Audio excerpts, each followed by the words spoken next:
Welcome back. Let's talk business now. Taxi hailing application Bolt has today addressed the issues surrounding the delays of its license by the National Transport and Safety Authority, NTSA. The company notes that despite reports on cancellation of its licenses, the duration taken for the licensing to be approved is no different to last year. At the same time, the company has committed to invest 100 million shillings in electric vehicles as part of diversifying its operations. When it came to the actual pricing structure, there was never full agreement on what the structure should be.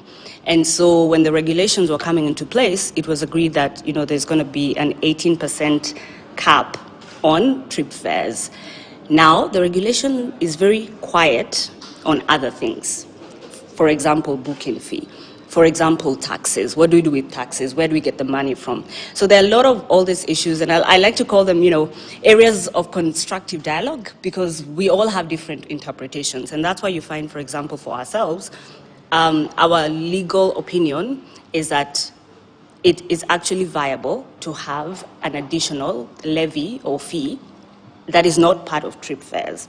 We want to start with the two-wheeler electric vehicles as a start, and we are looking at the entire ecosystem because, as we may be aware, there's a lot of opportunity for electric right now, but it's still nascent in some ways, especially in terms of infrastructure, in terms of outside of Nairobi, for example, there's not a lot of, say, charging ports. And so we are trying to work with different partners to see how do we start this and scale this for two-wheelers. And so we're going to start with a pilot. We've already identified a few partners. I cannot say the names right now because we've not finished, the formalization and the contracting.